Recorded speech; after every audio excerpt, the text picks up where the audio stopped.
Welcome to the San Francisco Bay Area Chapter June membership meeting. This is Monica Stoffel, and I'm the president of the chapter, and look forward to inviting everybody to attend this live simulcast of one of our membership meetings.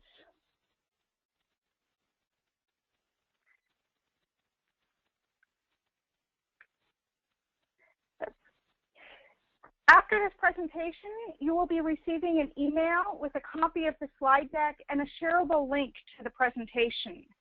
You should be receiving that either later today or tomorrow, and I encourage you to share this with your colleagues and your network. Let's continue the learning.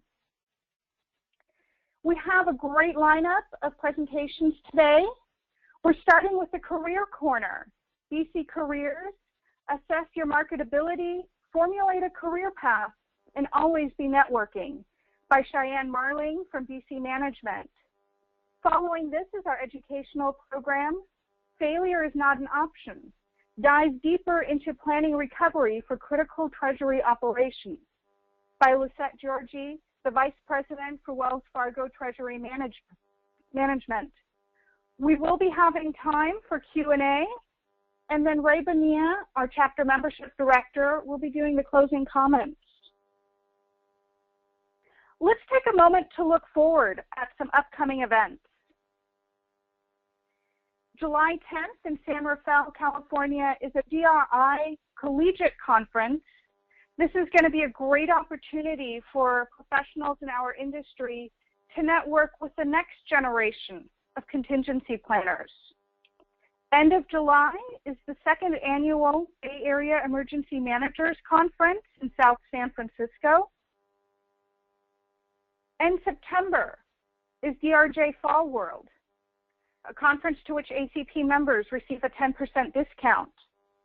And then October 14th and 15th is a Business and Community Resilience Forum looking at exploring issues, challenges, and solutions in planning for and recovering from the risks that endanger our ecosystems, commerce, and infrastructures. We also have some upcoming ACP events. For those of you who have not already put it on your calendar, October 23rd through the 25th in Texas is the ACP National Business Continuity Summit and Leadership Conference. And then we also have two upcoming webinars later this month. June 16th, the active shooter, how do your people respond in your workplace? And June 23rd, getting the most value from your business continuity and disaster recovery solutions. For those of you who are more local to the Bay Area, our San Francisco Bay Area chapter has some amazing events coming up, which Elizabeth, our program director, will talk about. Hello, everyone. So we have a wonderful program coming up July 14th at the Oakland Zoo, as you can see. On August 11th, we have a program with the Alameda EOC tour at their county set. On September 8th, we have a huge program with Kalima, U.S. Coast Guard and Port of Oakland at the Yerba Buena Island in San Francisco. And then on October 13th, we're going to go to the Oakland Airport and go through their EOC tour. And then November 10th, we're going to join the 49ers at the Levi's Stadium. And then, of course, on December 8th, we have our annual luncheon. Thank you, Elizabeth.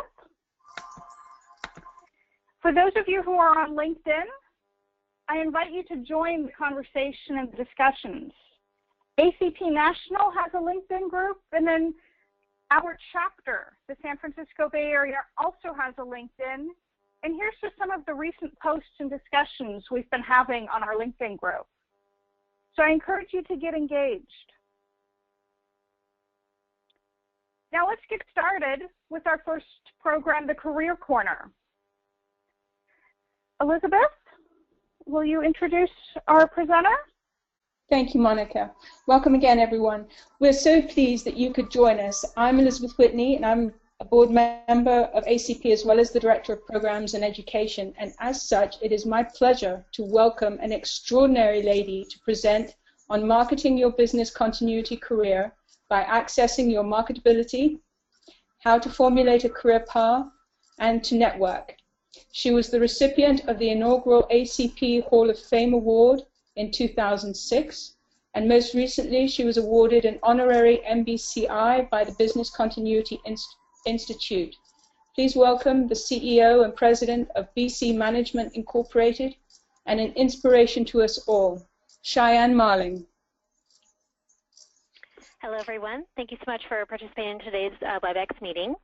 As noted, I'm going to talk about BC Careers, a little BC Career Corner update on what we're seeing within the industry.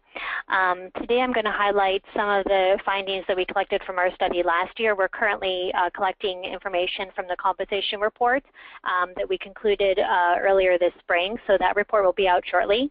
So the data you're going to see in today's presentation is collected from the year before, but still very relevant information. Let me just try to page down here. Let's see, it's kind of stuck on this one slide.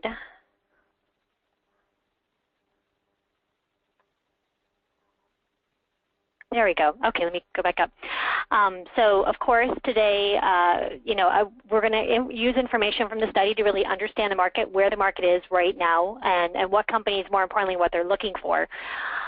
You as professionals, you always spend so much time planning at work, planning with your program, doing BIAs, assessing where your program's at, and you really need to be opportunistic with your own career and kind of strategize and formulate a career path so you can look at where you are today, look at where you want to be in the future, and make goals for yourself to achieve where you want to be in your career. So first of all, we're going to quickly go through the market, where it is today, the skills that companies are really looking for, what our hiring managers are looking for. Look at where the candidate supply is light. So wherever that supply is light, companies are more than willing to pay more for those credentials, especially if there are certain credentials that they're looking for to elevate their program. The skills are commanding top dollars, and really looking at trends within the industry as well. So as I mentioned, today this study, this presentation is looking at the study information we collected from the previous year. Most of the study respondents were US-based, although the study was available in 5 different languages: Chinese, Japanese, French, Spanish, and English. So of course, this is looking at the total compensation. Now, when you see 2013 there, it's because whenever we collect data, this is the 2014 study, and it's always collecting on the year for the past. So we wait for people to get their total compensation base plus bonus. So even though this study was conducted in 2014, we were waiting to get the full numbers to be reported for 2013, and that's base plus bonus. It doesn't include any other benefits outside of that. So you can see here the average compensation base plus bonus for all business continuity professionals, and again reported in 2014, was just about $119,000, and that's all across the country. This is just U.S. information here that we have in front of us. Now, there's several factors that impact compensation. So whoever did participate in that study, whoever participated in the most recent study, we do have a lot of data charts that we're not going to go through today, but a lot of things that impact your compensation. Of course, job title, your total work experience, and that's not just within business continuity, but everything you've done within your work experience since education, academics. Your specific discipline experience, and we break that down by business continuity, disaster recovery, emergency, crisis management, even physical security, information security. You're doing much more than business continuity. In many cases, you have many different, you have your hands in many different pieces within the program. Looking if you're degreed, certified, your geography definitely comes into play. Specific management, program management, staff management, budget management experience, and the leadership experience. We're not going to touch on all these things today. What I want to really do is differentiate what really commands top earnings within the business continuity profession. So first of all, companies are looking for individuals to be strategic, individuals that can be team players, individuals that understand diplomacy, can think outside of the box to find a solution. But you also have to consider what you're looking for with your career. So you may not want to be a chief officer, a chief continuity, chief risk officer. you know, you really want to assess where you want to be with your career, what works best within your work-life balance, because, you know, you spend so much time at work, you want to be happy with what you're doing, but you also want to make sure that you're happy on the home front as well, and you have a nice balance that works best for you. Now, some of the tangible skills in demand, what I mean by, so tangible, something that when you submit a resume or you look at your specific experience, you can point to, yes, I have a certification, yes, I have a degree, some real tangible skills. So companies, they do want individuals to be certified. We're going to go through some of those certifications quickly.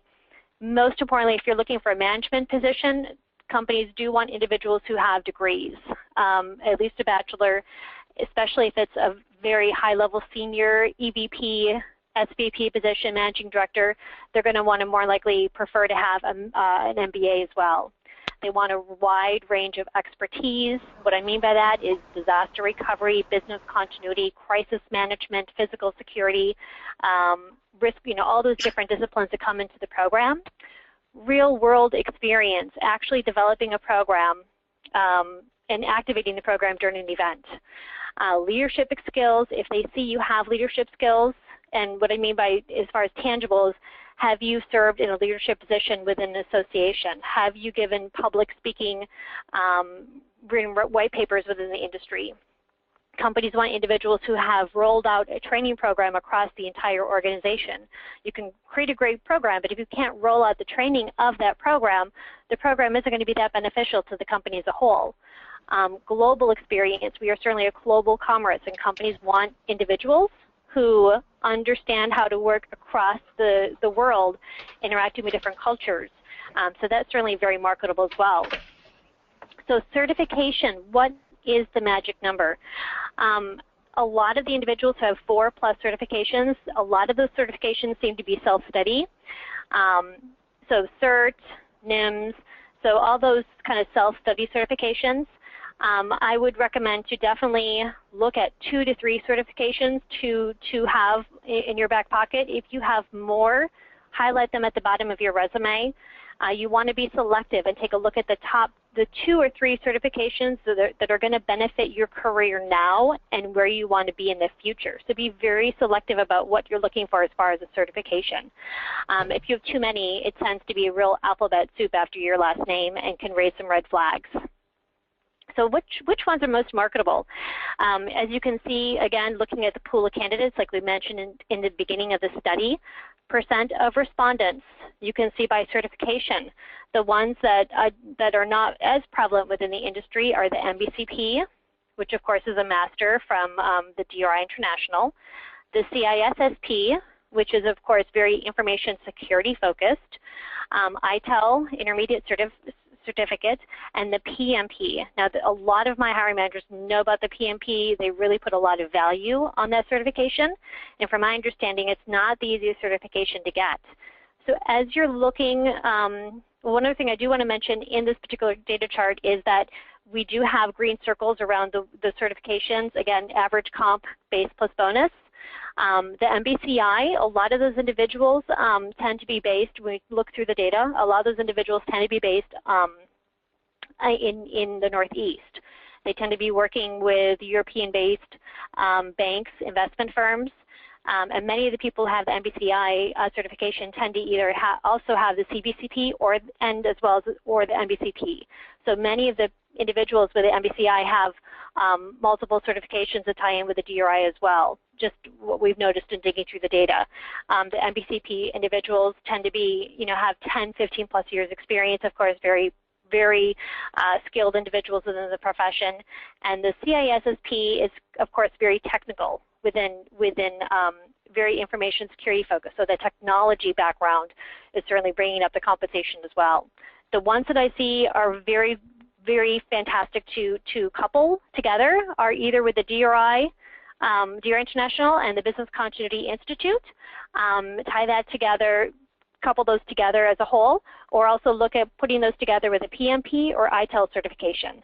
Now, if you're more security focused, the CISSP is also a very marketable certification to have. Another one that's not listed on here is the CISM and the CISA are also very good as well. My contact information will be at the end of this presentation. So anyone who has any questions about certifications, I highly recommend to reach out to me. Education, of course, and when I first got in the industry, a lot of individuals, you know, did not have a master's degree. As a whole, a lot of the individuals either had a bachelor or a high school diploma. That's because back in the day, I've been doing this now since 1998, a lot of individuals got into business continuity planning through the data center technology background, and many of them did not proceed with a college education because they could earn so much out of high school in programming. But now we're seeing a lot of individuals getting into the industry through a lot of different various career paths: finance, operations, management, program management, and these individuals in many cases are getting a bachelor and master's degree before they get into the profession. So we're seeing definitely more individuals with increased academic studies before they're entering the profession. Just looking at individuals as far as business continuity expertise, you can certainly see, again, I encourage all of you to take a look at the graphs and see where you fall, and look at the percentage of respondents, because it's very important to know where you fall within the pool of candidates. Now, of course, you see none there. There's some people that take the study that are only focused in disaster recovery. So whoever gets the study, we have about 20 different charts that look like this. The one's on DR, one's on business continuity, emergency management, crisis management.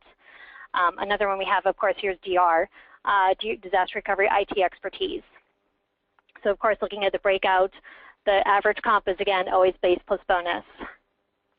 Now, real-world experience, as I mentioned, companies, they want to see that you have actually activated a program. So, of course, at the management level, they want to know that they can count on you, that you're there, you've been through it, you have, you know, you have kind of a learning experience, or you've taken, you've definitely learned from activating a program and what transpired and things to take away and do next time. So of course those, I do have people that have actually activated programs more than 40 times. A lot of individuals who have several retail stores in many cases have done so. You're also looking at some other companies that work within very, well, in nuclear, also looking at some of the companies like oil and gas. So there's a lot of individuals that are only focused on crisis management. So it's interesting to see as far as how many times they've managed a program. But again, look at the pool of candidates. A lot of individuals in our industry, less than 5 times, have managed a program activation. Times that you developed a program from scratch. If this is a position that is more management, or especially creating a program from the ground up, they're going to want someone who's obviously already created a program already. So they have the tools, they understand what worked, what didn't work. One thing to always keep in mind is if you build a program from one company, it's not necessarily going to be a program you can replicate and implement with another company. Every company is a little bit different, so it's really important to look at the culture. But as you can see here, you know, many individuals less than 2 times within our industry have developed a program from scratch. Now, global planning, this doesn't mean that you should jump on the first plane and go work in Singapore or Australia or India. What this means is if you've been involved in the global process with business continuity, disaster recovery planning within your organization. Have you worked with other offices internationally in assessing their plans, exercises, working with them on a global basis? So again, I encourage you to also look again at the percentage of respondents as you go through these charts, and look at the base plus bonus, of course, for the average comp. So the intangible skills, this is what really differentiates a standard business continuity professional from a top talent. So those individuals that are really a top talent within our industry bring a moxie to them. They understand how to engage all levels across the organization. They understand the culture fit, or they at least look for the culture fit in assessing the program, what's going to work best for the company. They understand diplomacy, how to be a leader. If the company sees that you're a leader within the industry, they expect you to be a leader within their company, within the program. They look at being strategic as far as delivering business cases to executives. They think outside of the box.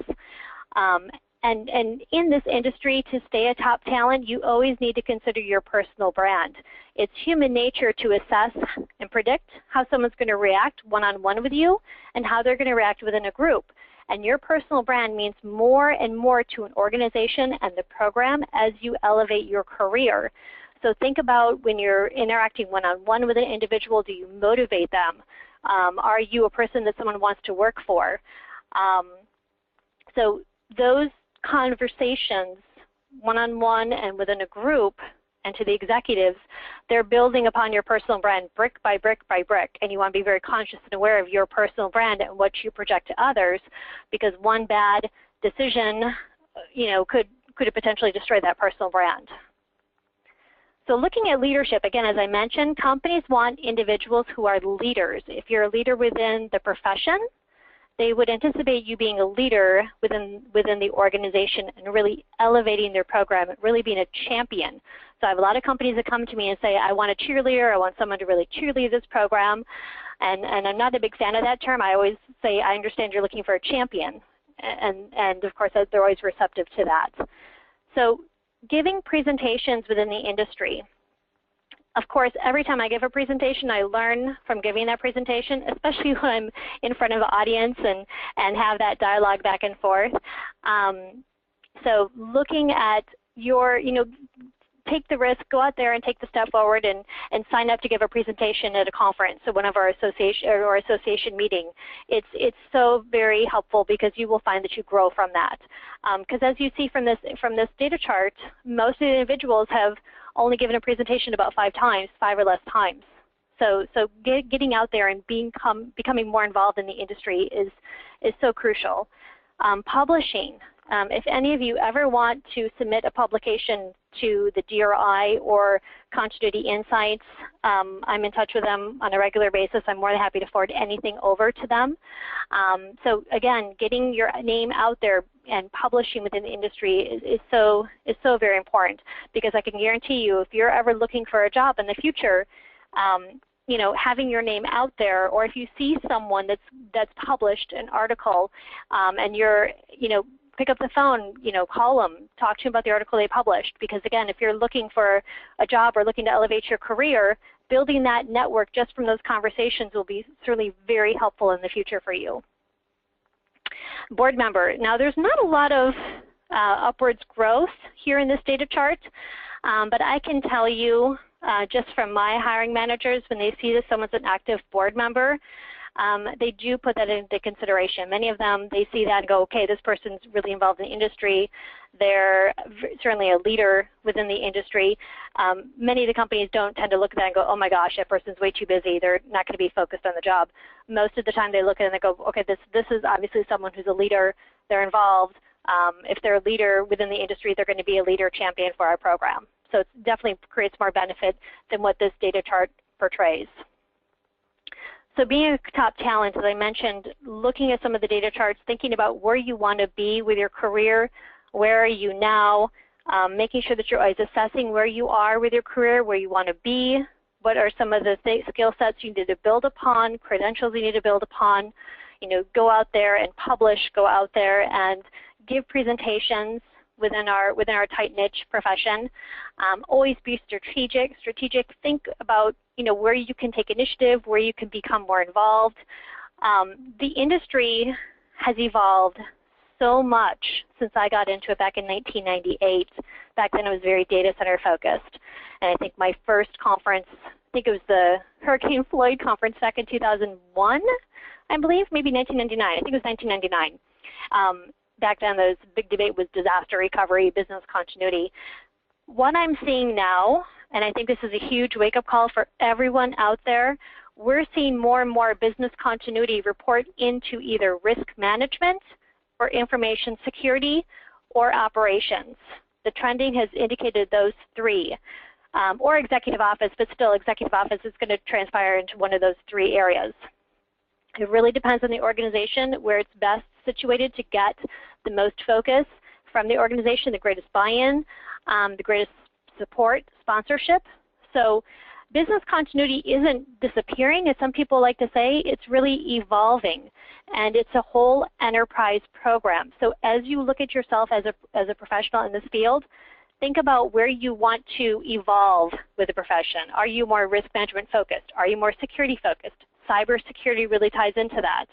So really take a look at how you want to evolve, because the transition right now is it's not going away, but it's evolving in the placement within the organization and where the program sits as an enterprise. Always be networking. Don't be afraid to ask for a promotion, because I can tell you, your manager is thinking about their own career. He or she is thinking about their own career, what they're doing on a day-to-day basis, interacting with their management. So don't be afraid to ask to become more involved. If you want to become more involved in the global aspect of the program, or maybe another discipline within the program, definitely, ask for to have that additional responsibility.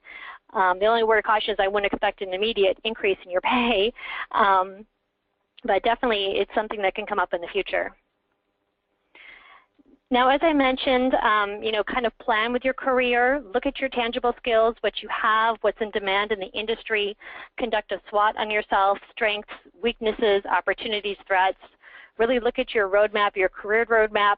Always guard your brand. Don't ever lose sight of that.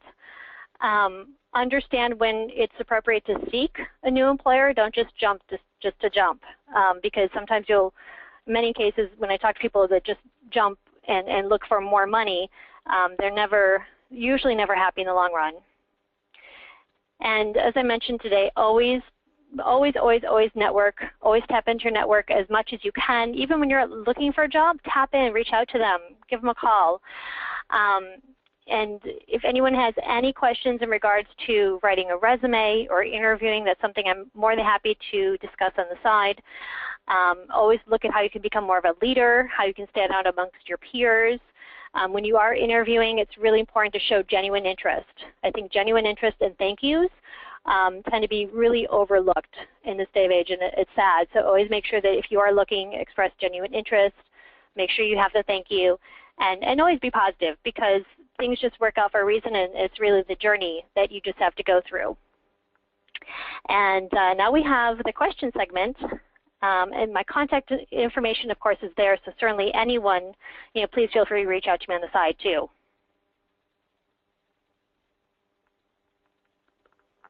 That was wonderful information, Cheyenne. Thank you.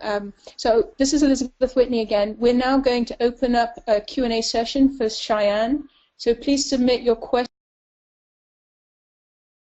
those of you that are on your computers.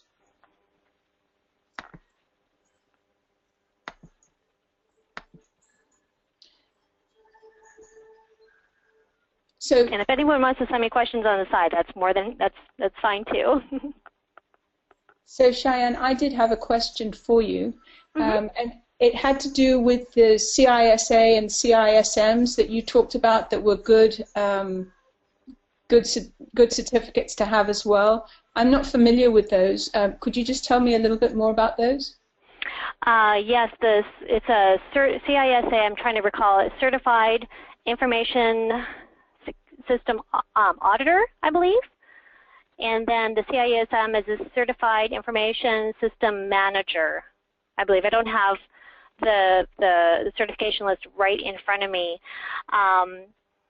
Those are still very marketable. I don't see them as prevalent on the candidates' resumes these days, and it certainly is reflective in the study as well that it's not the most common certification out there. But I do see some of the individuals have more of an auditing background, especially have the CISA. If anyone wants to get the certification listing from me, definitely send me an email. I have a document that I could send out. It's also posted on our website, but it might be easier to, if you have any questions on that, I can send anyone a document of the listing of all those certifications.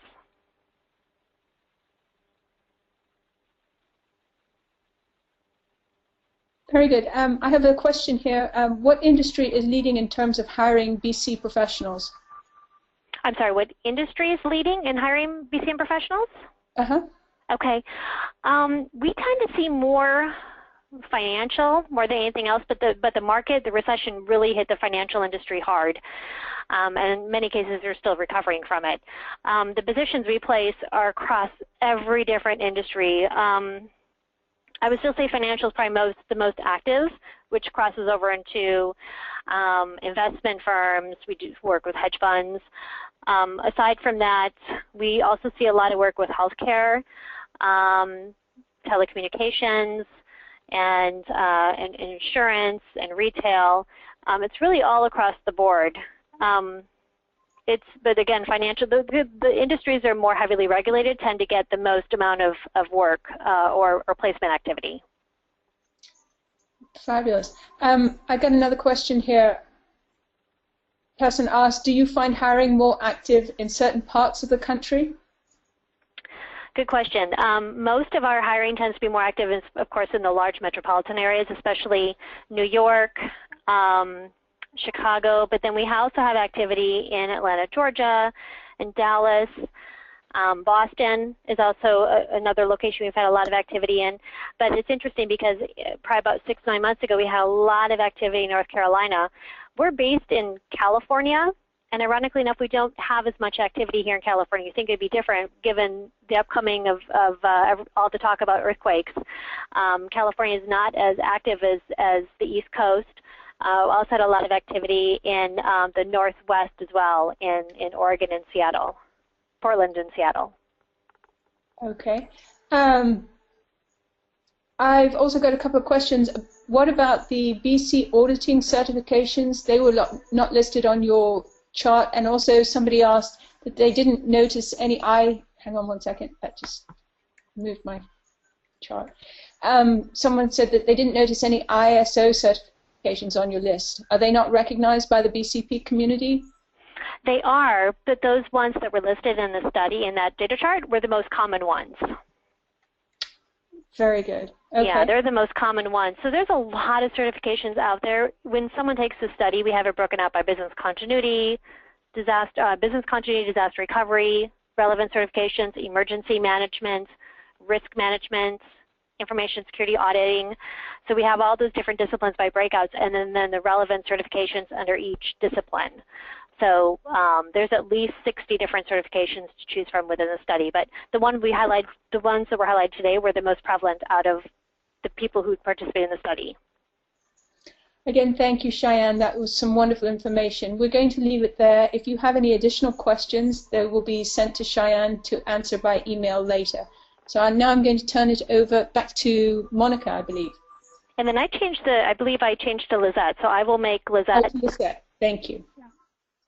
So thank you both to Cheyenne for a great presentation about kind of where the career of business continuity is going and some of the high points and areas to focus on, and Elizabeth for moderating the Q&A afterward.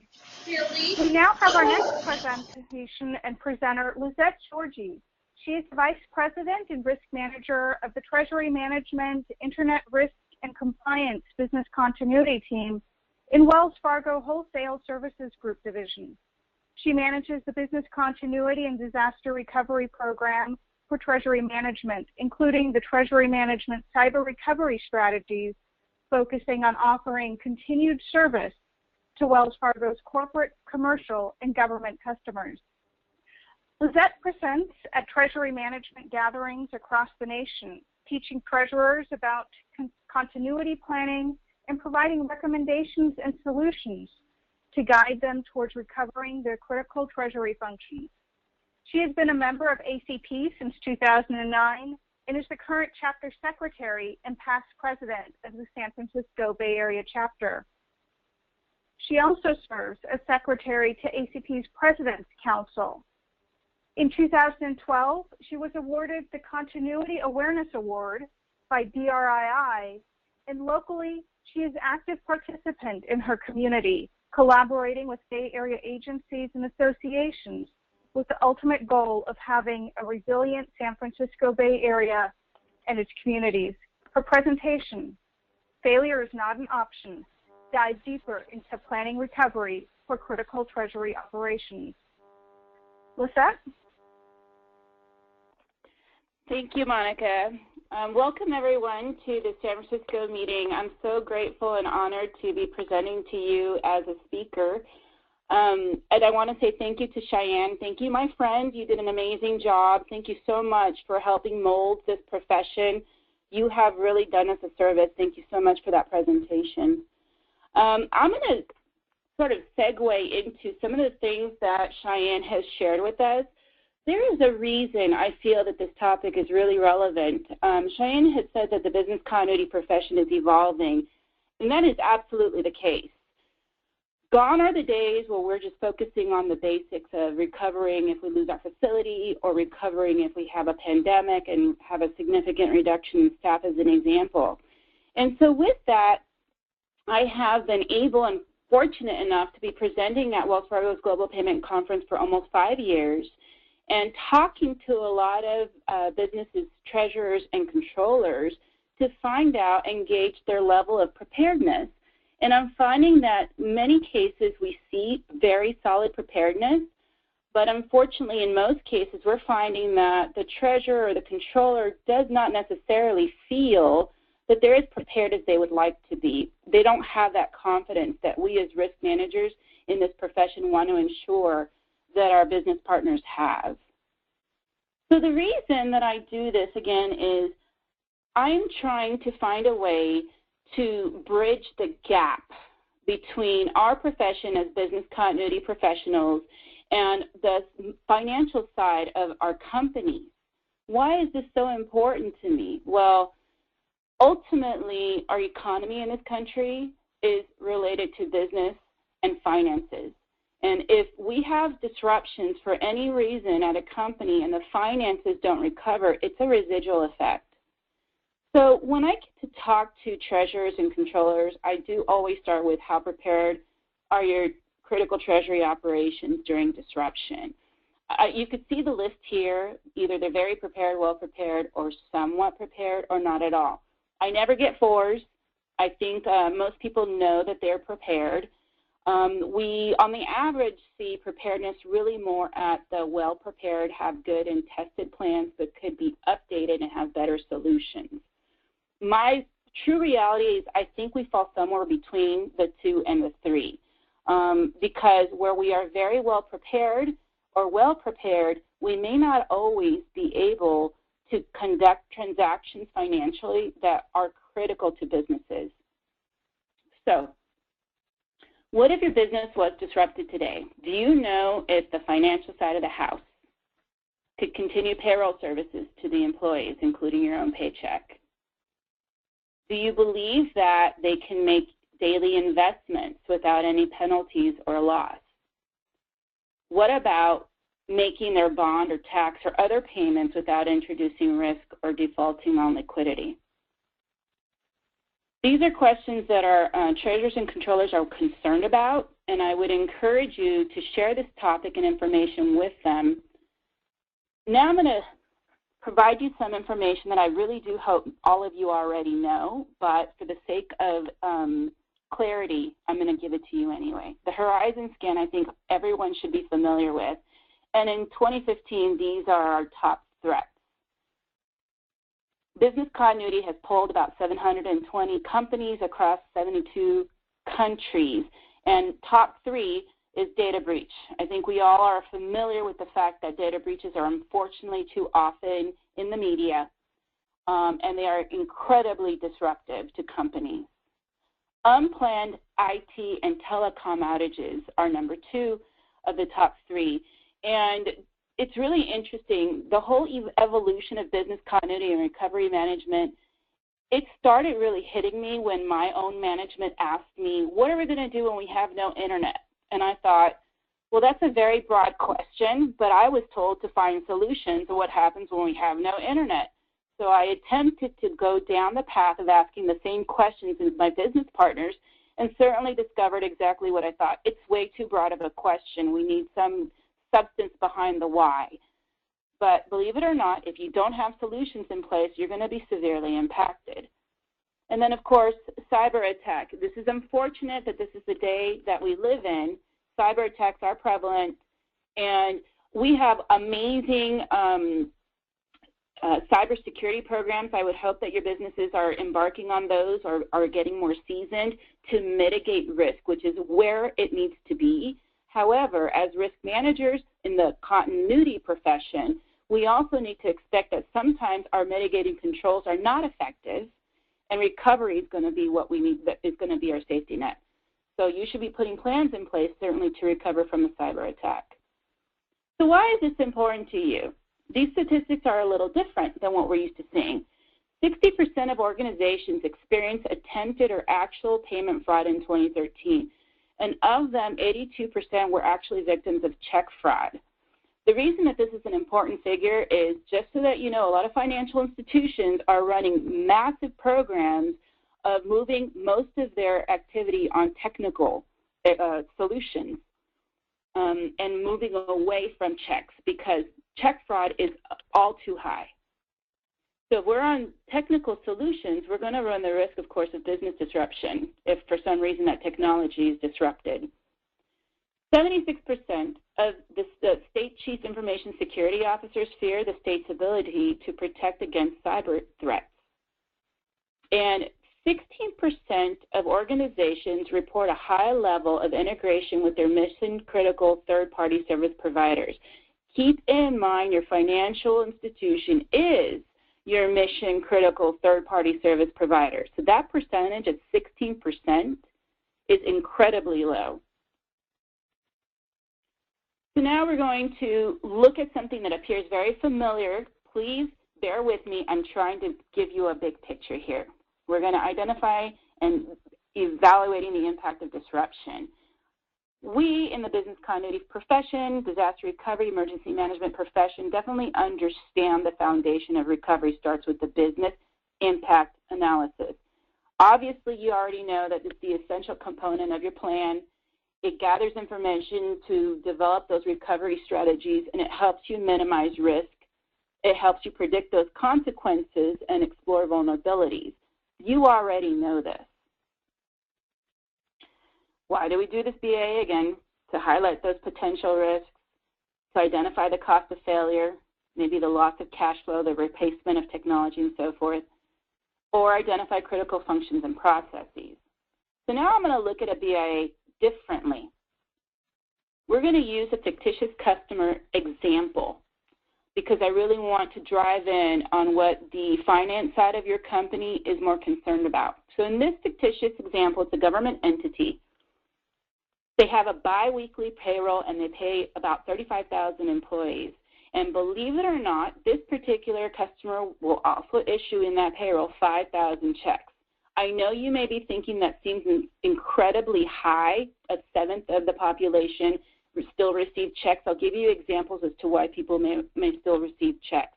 Number one, you will have some people, even in 2015, that don't opt into the direct deposit, although you want to migrate everyone there.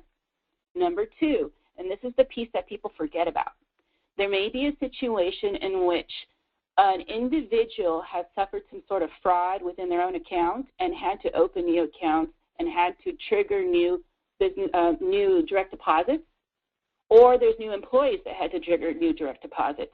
In those cases, they're going to receive checks for at least one or two payment cycles. So checks do happen in every payroll situation.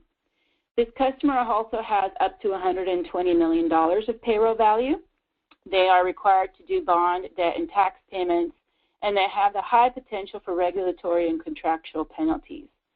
Continuing with our fictitious customer, they are required to make vendor payments, which have the potential for losing discounts, or perhaps they're going to have penalties on late payments. Now let's look at their activity. They process over 500 wires and ACH payments monthly. That's a very, very active business on the finance side. They have daily investments, and they have the potential of interest income loss and penalties. So this customer's Treasury and Controller Office really needs to recover and have a solid strategy to do so. So how are we going to know whether or not we can identify some solutions? We have gaps here. Our customer is on the left side of this chart. The financial institution is going to be on the right. What happens if there is a disruption and the customer is unable to process their file and send it to the financial institution for their bond payment? They may have some sort of penalty for that. Or they're unable to send their payroll file, or the financial institution runs into some sort of impact and is unable to complete the payroll file or receive it. Same thing goes with the vendor payments, and you get where I'm going with this. There could be breaks anywhere within this process. Keeping in mind that all of these activities are critical to your business. So you need to find solutions and glean the information from the finance side of your company to ensure you're writing solid recovery strategies and really good testing plans to ensure that these strategies are tested well. I'm going to show you the example of a basic BA, something we're all familiar and used to seeing, and then we're going to break it into bigger components. So we're going to break up a process. It's called disbursements. The function in disbursements is payroll. I'm using payroll a lot because this seems to be the #1 concern out there within the finance department. So who's impacted if we don't have payroll completing today? All employees. What systems do you use? You may use some bank file transfer type of service. What's the financial loss? Maybe 9, but perhaps there might be some penalties. These are all fictitious numbers just for example's sake. What about the reputational loss? Well, that would be severe, depending on the size of your company also. Can you imagine the headline that says so-and-so company didn't pay their employees today? So also you find out what locations they perform these functions. This particular customer has it well dispersed across 3 different cities in the nation, which is good. And what are the interim strategies? If in fact the primary solution, which is some file transfer service, is unavailable to them, how else can they ensure payroll completes today? Does their bank allow them to issue the previous payroll file? Do you know? Do you have it documented? Or maybe there's another ACH sort of application that they can use in the interim that their primary service is unavailable. You should know the answer to those questions. Another function, and we'll do one more after this. Disbursements again, and this time it's vendor payments. Now remember, we're talking about a government entity, so who's impacted? It could be any of their suppliers, for example, a water supplier or a travel vendor. If imagine, maybe I'm talking about some city and they have to pay the vendor that supplies the food to feed the lions, as an example. What systems do they use? They may be using an ACH application or some sort of check processing system or a wire transfer to do these payments. Is there financial loss? If they can't do it today, there could very well be. Would there be any penalties? Absolutely. Depending on the vendor, depending on the contracts. Is there a reputational loss? Well, sure, absolutely. You may have severed not only a reputation for your company, but the partnership with your vendor.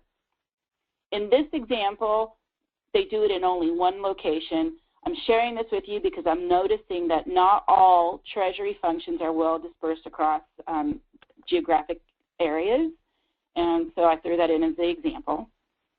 And what's their interim strategy? Well, maybe they can use a mobile application to complete their transaction, or another file transfer service, or a wire service on another channel. Maybe there's a voice kind of wire service that they could utilize. That's pretty much the extent of what I'm understanding is happening currently today in the business continuity level. We'll do one more example. This is a little fun one because I am talking to the BC professions, and I know many of you. This is the holiday party, and many of you love to have your good parties, so I thought I'd show you what it looks like, right? Who's impacted? The vendors. What systems are used? Usually when we do this kind of activity from a finance perspective, it's usually checks. Is there a loss? Absolutely not even from a reputational standpoint, except for, unless the BC people are missing out on their party. And the party was going to be in Charlotte. See that? What happens? What's our interim strategy? Nothing. Obviously, this is one of those place and hold. It doesn't matter. It's not critical. So with that, I'm going to take a moment to breathe. And now we're going to dive deeper into the kind of information I would like you to start looking in when you're doing your BIAs with the financial side of your company. This is the kind of activities, collections and disbursements, cash concentration, investment and funding, and financial risk management that they need to do. They may have to do all of them with one financial institution, or they may have multiple financial institutions to do this activity. But it's critical to them. And if They are recovered because they were able to log in somewhere else because you have an amazing reciprocal agreement for their relocation, or they were able to recover for whatever reason because you documented a good plan. Can they still do these things? I want to stop for a moment and explain something. After Superstorm Sandy, my team, we had a really great opportunity to talk and pull experiences from some of our customers. And what I learned when, after Sandy hit, I actually had the pleasure of presenting in New York about 6 weeks later. And I learned from people in the audience that, they didn't know what their solutions were. One lady said, I didn't realize that the system I logged into was anytime, anywhere banking. I could have totally completed our transactions from my home. And I told her, I said, stop, don't beat yourself up. It's okay. You identified a gap, and now you know your solution. So keeping in mind, some of the solutions are simple. So now let's go a little deeper. Is your company resilient in collections? I'm going to tell you, most people say yes. I think that's fabulous. That means you can receive your money and you know how you're going to receive your money. Are they resilient in disbursements?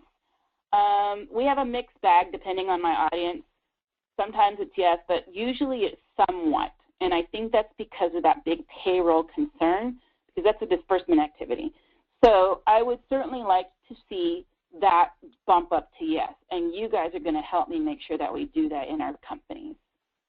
Now we're going to show you a little bit more in how you want to get to the core of the BIA information that you need from the services, financial services side of your company. So looking again at the critical banking functions, it could very well be as simple as sitting down with the finance department and saying, okay, what's everything that's important that you need to do every single day? And ask them to give it to you in the simple terms, payroll, bond payments, whatever it is, list it down, and then you're going to go further. Sorry, I went a little bit too far. What financial institution are you doing those with? You may find that some of you have 2 banks to do payroll. I'm going to tell you right now that's a really good idea. You may find that some only have 1 for any of these. You list down the financial institutions. Then you list down the systems that they use to complete those critical transactions every day. We're going to go further. You need to know who has access to those systems. What can they do on those systems? Are there privileges? What are their authorizations? Are they an initiator, an approver? And if these transactions require those things, what are their limits? You want a clear picture of how that looks, because by doing just this much alone, you already find gaps. I'll show you in a gap right here that we can see. This bond payment, Madison Green is the only person that does it. She can approve and she can initiate, and her limit's only $5 million. Maybe that customer doesn't have a whole lot of activity, and that's okay. But if Madison Green is unable to work today or the next 5 days or the next 5 weeks, who's doing that? So this is why you want to take this level of detail. And now we're going to take it even deeper. You're going to do this with each and every financial institution. You're going to now ask these questions. Taking those processes again and identifying which are the functions related to those processes. So if we're saying collections, let's say at one bank, Wells Fargo. Of course, I'm going to use that as my example. We have several processes. We do collections with Wells Fargo. We'll do disbursements with Wells Fargo. What functions at Wells Fargo for collections? Well, deposits and lockbox. I don't expect you to understand all this language. They understand it. I just want you to go deeper in your questions. What systems are you using to do the deposits and to do those lockbox? Does this have to happen every single day? And then you get that information from the treasurer and the controller. Okay, so if these primaries are unavailable, how else are you doing that? Do you have an alternate? And you'll find many of them know it. You just don't have it documented. So where they say, I don't know, you start charting questions that they will have to go back to the financial institutions, and they need to go and get the answers. This is not for you to do. Your job is to document their recovery. Their job is to know what to do. Again, pulling the information. Sometimes you know that's herding cats, but you need to do it. And you could see the same as we move forward. What are your alternatives processing tools during disruptions? Maybe there's a bank by mail option or a mobile option. Maybe perhaps processing with another financial institution. That's okay. If that's what your solution is, that's a great solution. So we want to understand more about those alternatives, though. And this is where the Treasurer and the Controller Office have to go and partner with their financial institution, and you're going to get them to get to that point so that they have that confidence that they are prepared to recover. So as an example, again, back to the payroll. We're still with the one bank. Does payroll have a mobile solution? In this case, we're saying yes.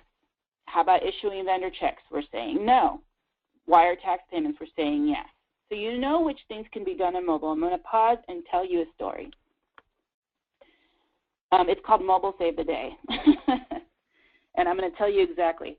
In all our cases where we had significant regional outages, the one reoccurring story that I hear from a successful standpoint is the customers say, I used mobile and I was able to do what I needed to do. You can't always do everything on mobile. We all know that mobile is a different platform. There's limited capabilities.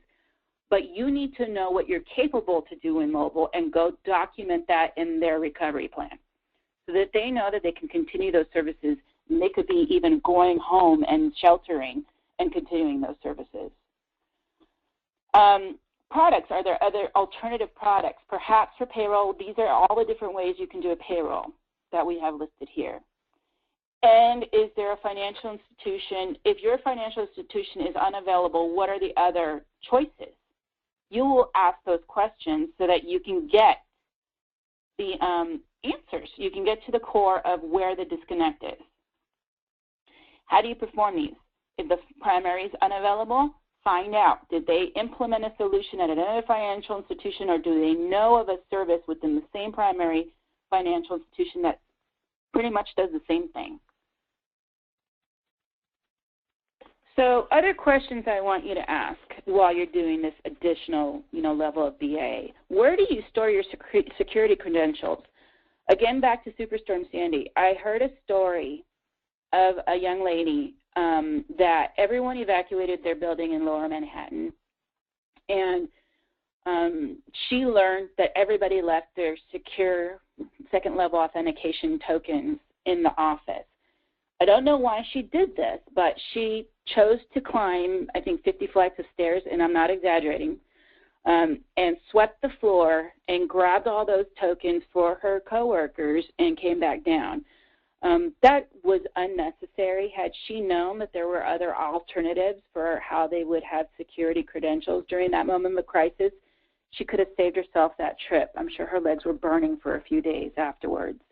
So you want to know where your critical Treasury and controller employees are keeping their security credentials, and if they are key to a finance transaction, you need to tell them. Just like you tell them to take their laptops home, they need to take those home too.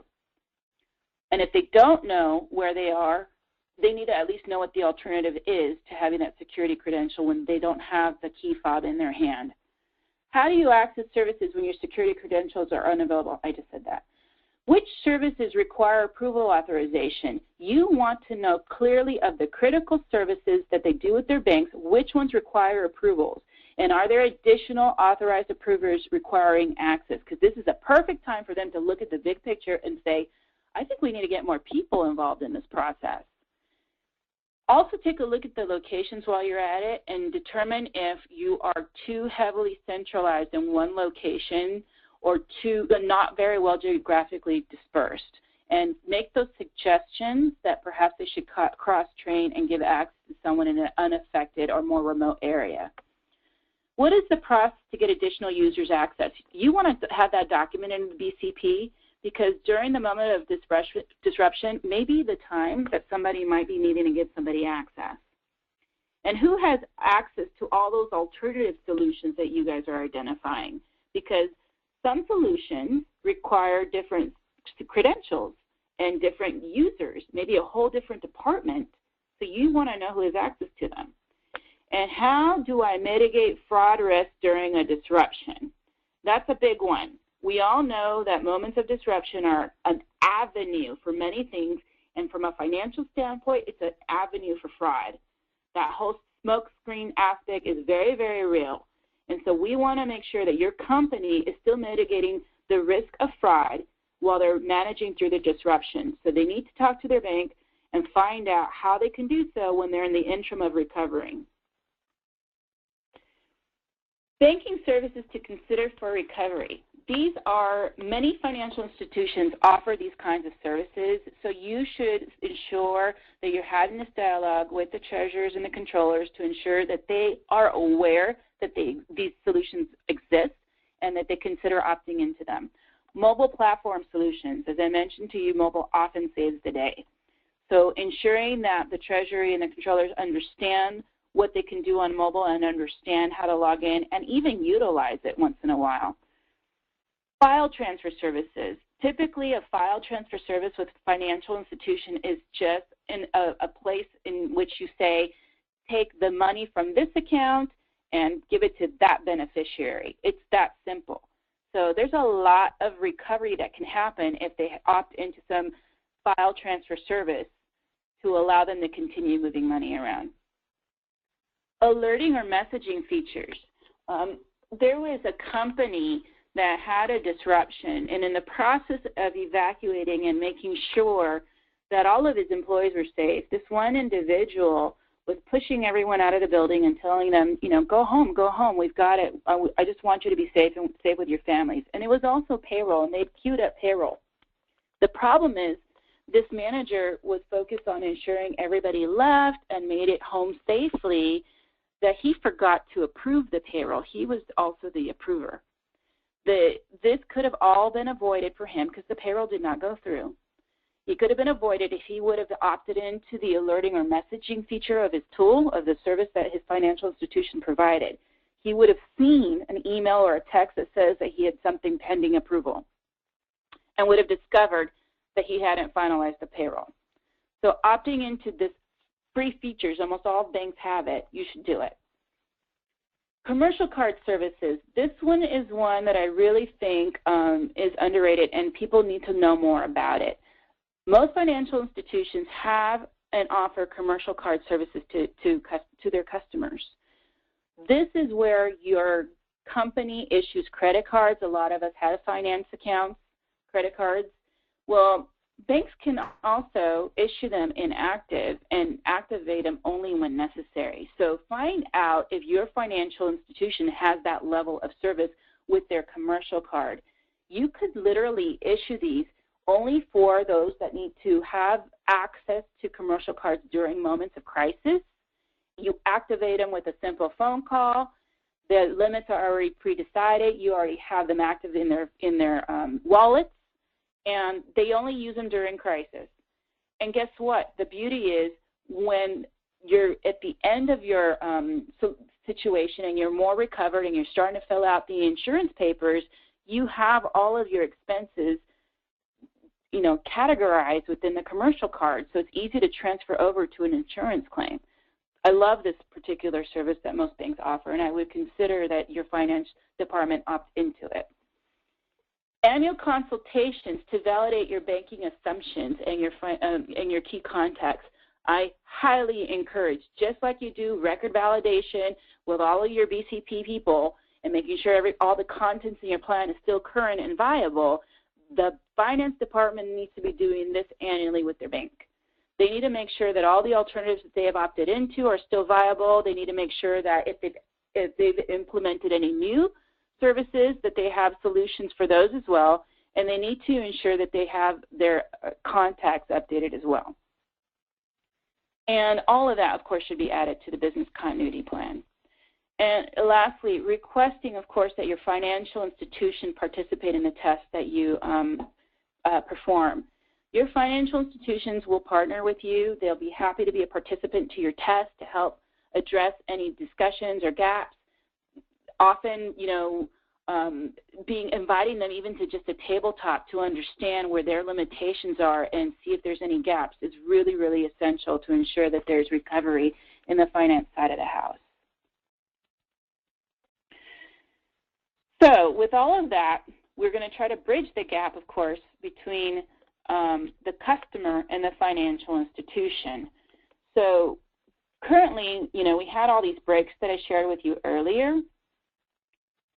With all of these services and possible alternatives, as I mentioned to you, you can find a way to bridge that gap and ensure that the finances still continue, all those critical financial functions continue, regardless of these disruption points, because you have put plans in place and documented them and tested them to ensure that the customer can continue doing what they need to do with their financial institutions.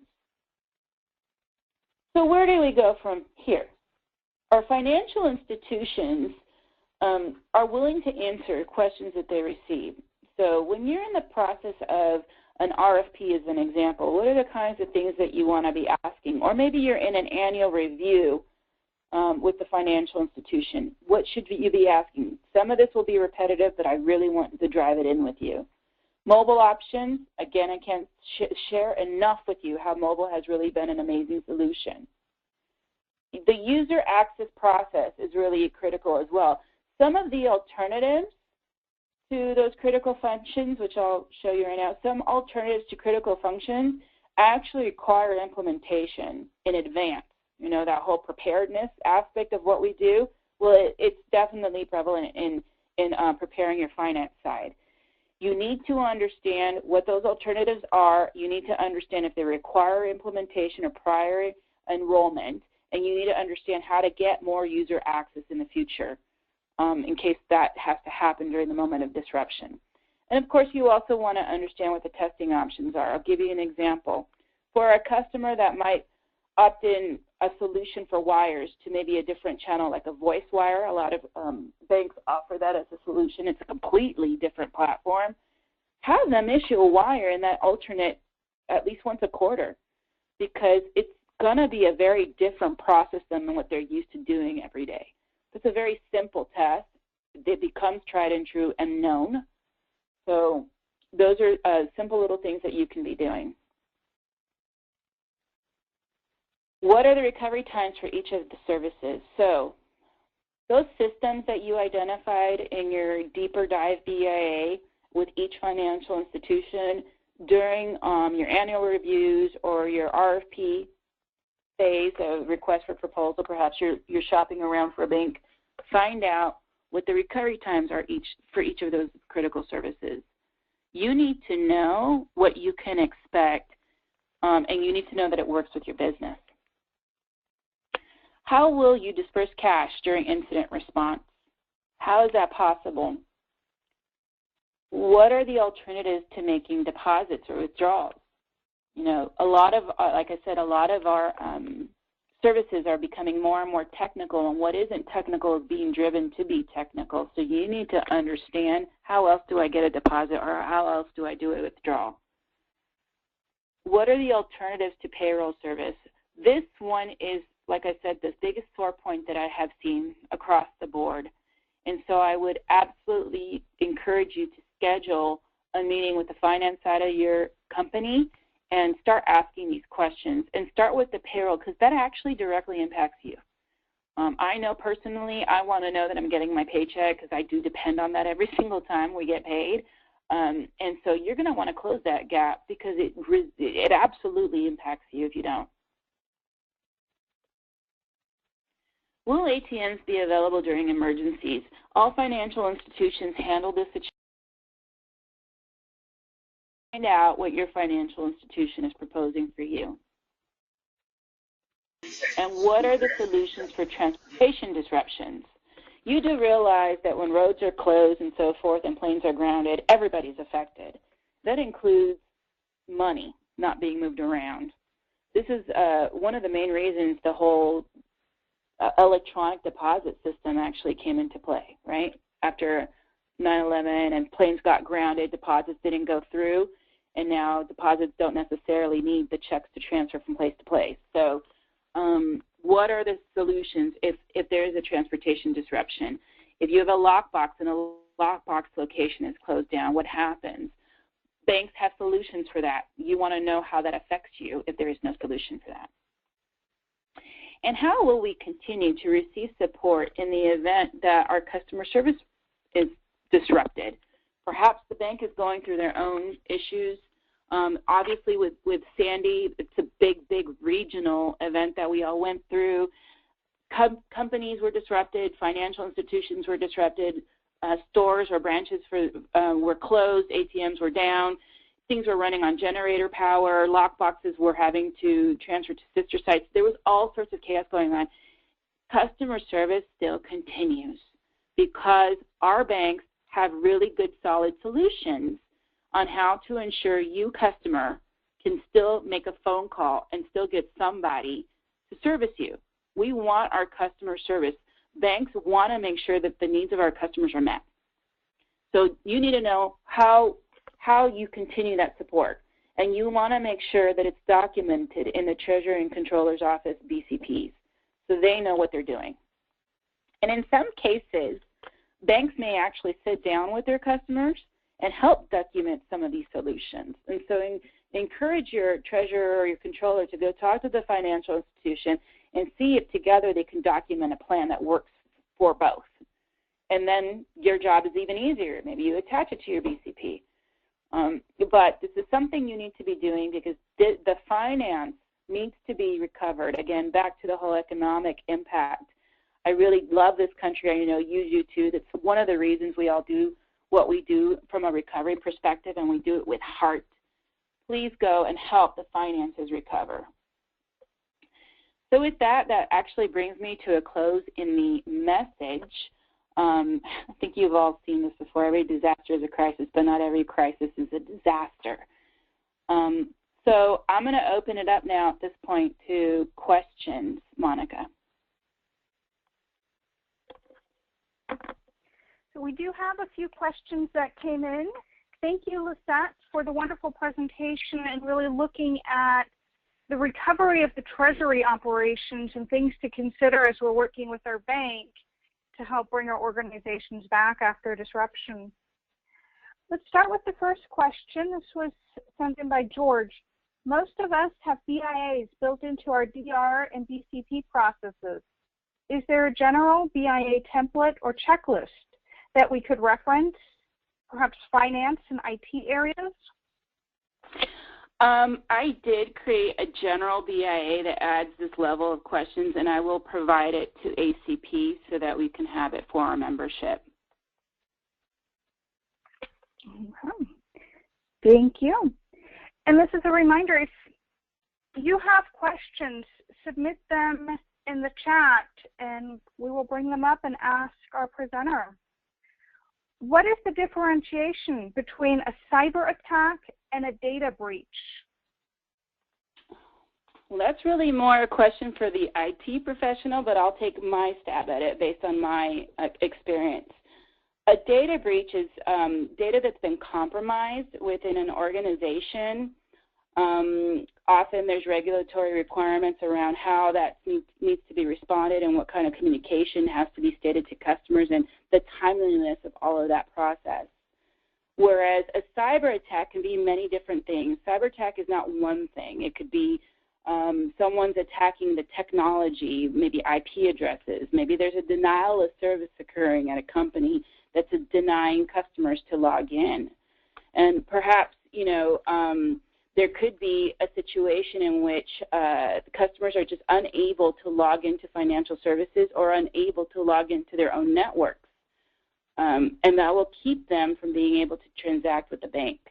So the data breaches are really about compromised information that can create havoc, right, and fraud and potential for fraud or identity theft, whereas the cyber attack is really about not letting you do what you need to do. Thank you. And then are there any other questions? If you have questions, submit them, because those are the only two that we've had submitted so far. But we do have somebody who made a comment. This was during the Banking Services to Consider section. It's also good to identify where wet signatures are required and find a way to automate the process. That's a good point, and I'm glad that that comment was made. I also want to add something, keeping in mind that your authorized users on those financial institution platforms are not necessarily the same people that are authorized signers at the store level. And so if there's a significant disruption, you need to know who the authorized signers are if you're guiding people to a store or a branch to complete transactions like a wire. So we are learning ourselves at Wells Fargo that that's a gap that we need to find a way to close. And it's not simple because we've migrated people onto technology and given this opportunity to create more users to help, manage finances efficiently. Yet at the service or the store or branch level, you still just have the core 4 or 5 people that are signers, and they're not the same people that are the users. Unfortunately, there's no simple answer for that, but I'm going to tell you as a person that's working with the financial side of your company, go and ask that question. Are your users the same people that are mapped over to be signers? And if not, if in fact your only solution is to manually step into a branch and complete your transactions, you need to make sure some of those users are also authorized signers because the branch won't allow you to move forward if that's not the case. Great points. And we've actually had questions come in based on kind of what you're talking about and the rest of your presentation. What is the RTO of ATM machines in the metro areas? That is something that is unique to a financial institution, and that's a good question. So you're going to want to ask your financial institution, but from experience, I can tell you this. Most financial institutions, when there's a regional outage, have mapped out where their priority areas are within a region. So a metropolitan area would be higher priority than perhaps somewhere rural. And so if, in fact, power is out or ATMs are shut down, what's going to happen is they create a priority order in which they bring them up, either with generator power or so forth. The other thing is many financial institutions will mobilize ATMs, if you will, cash carts or whatever they want to call them, and bring them to a perimeter if they need to, a safe perimeter from where the impact area is, and give you the opportunity to use ATMs from a mobility type device.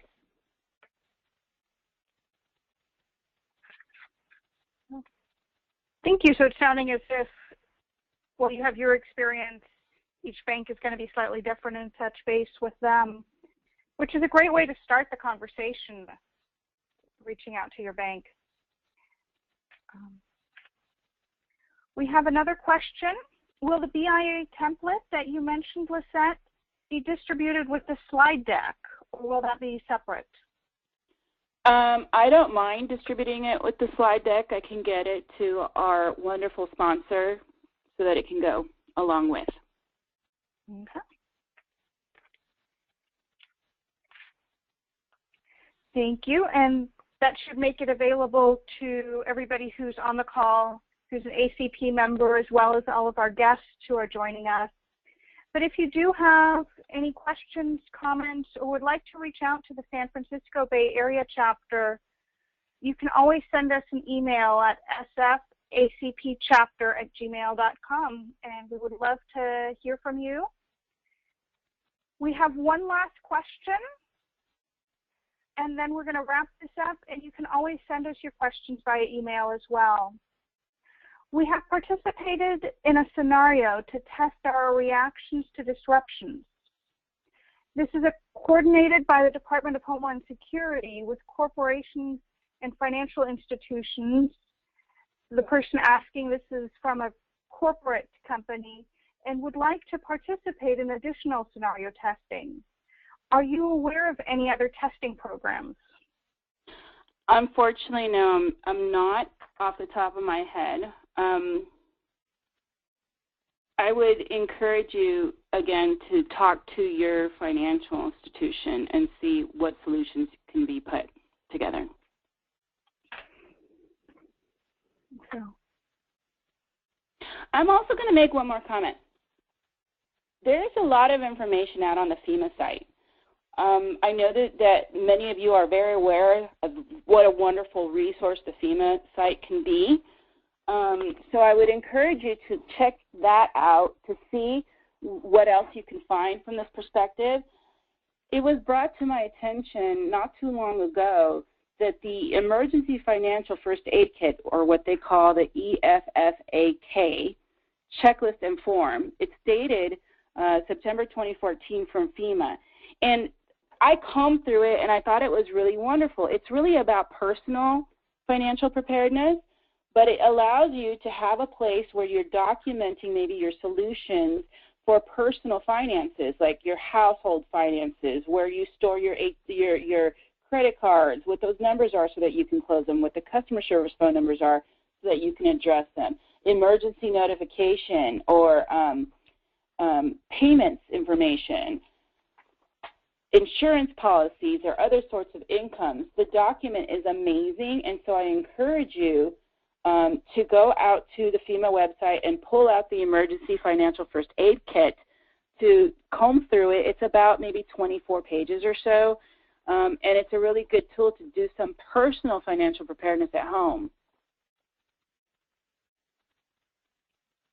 So, thank you for sharing the resource, Lissette, and for your presentation and giving us those insights. Let's transition over and start wrapping up the meeting. Okay, I will send to you, Monica. Thank you.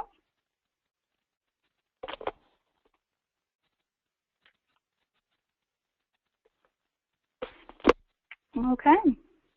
So before we end up, Ray Bonilla, our membership director, is quickly going to talk for anybody who's not currently a member of ACP, how easy it is to join. Ray? Thanks, Monica. And thanks, everyone, for joining today's meeting. Lissette, you did a wonderful job and, again, delivered a fabulous presentation, so thank you for doing that. And Cheyenne, you're a great partner, so we appreciate you opening up today's meeting for us.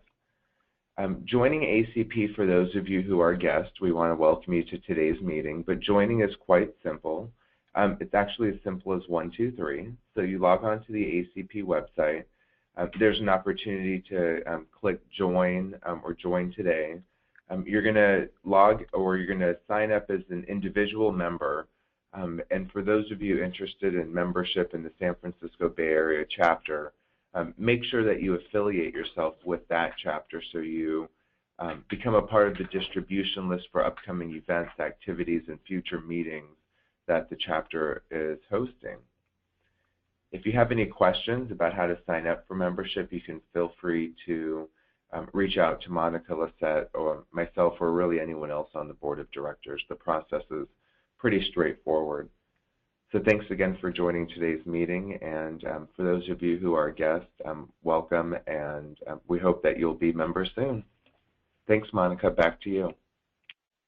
Thank you, Ray. I want to say a thank you for everybody who presented today, Cheyenne Marling and Lissette Giorgi, as well as our chapter's board members who are on the call, Elizabeth Whitney, our program and education director, Ray Bonilla, our membership director, Lissette Giorgi, our secretary, and then myself, I'm Monica Stoffel, the president. We're all happy to respond with you, send us emails. We'd love to continue this conversation outside of the webinar as well. For everybody on the webinar, thank you for taking the time to join the San Francisco Bay Area ACP chapter June membership meeting. And also, when you receive the link to the recorded webinar, we encourage you to share it with your colleagues, and let's continue the learning. Have a wonderful afternoon.